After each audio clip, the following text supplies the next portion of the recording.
Cerējām, ka nē, bet... Gatavojāmies. Improvizācija tagad. Peltplazas gan nepaņēmām. Nu jā, kaut kāda rebīts pa biezi paņēmušās līdz karsti. Kādu prognozēt rezultātu? Būs, bet kas būs, to, man liekas, vēl neviens īsti nezinu. Darbi vienmēr ir pabeigti, vienmēr ir gatavi. Kaut kā izdomā kaut ko. Vienmēr ir tā, ka nav jau tā, ka neuztais.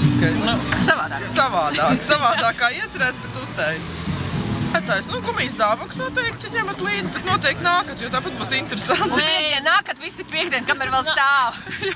Ņemat līdzi labu kārstāvokli, ņemat līdzi draugus, nākat skatāties, izklaidēties. Un sestdien nākat salīdzināt, kas palicis no piekdienas pār. Tad katru dienu var nākt un skatīties, kā transformācija. Mainās, viss dzīves kultūras dzīves. Nākat iedzert pie pāra, nākat fočēties pie skulptūrām. Būs fotoskulptūras, būs šovi, būs uguņošana.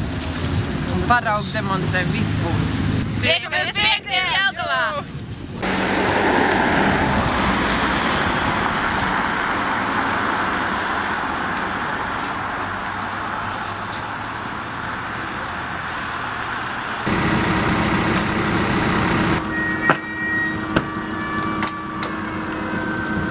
Это красивее больше.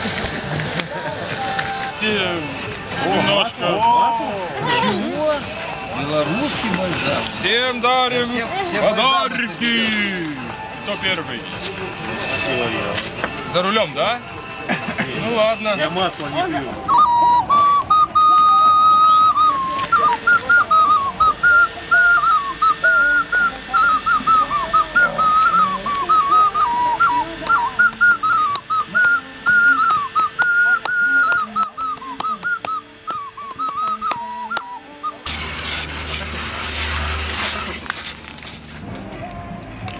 Mākslinieki jau strādā otro nakti. Kādas korekcijas šis nakts darbs ir ieviesis?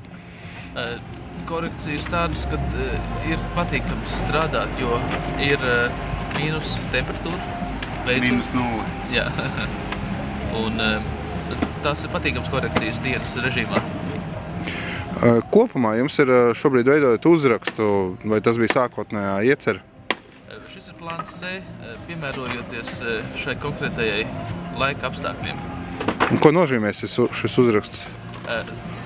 Think water, domā ūdens.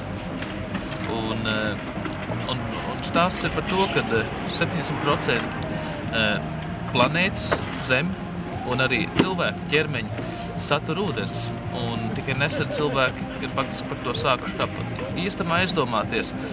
Vai esat lietas kursā, kad ieradies jau pirmais planēta ledus iedzīvotājs? Tik tiešām? Jelgavas centrā esot manīts. Jā, es neesmu par to informēts. Mēs nojautām, tā varētu būt. Kā jūs viņu plānojat sagaidīt? Nu, nāk studijā skatīsimies. Dodiet ceļu. Nāk ledus iedzīvot.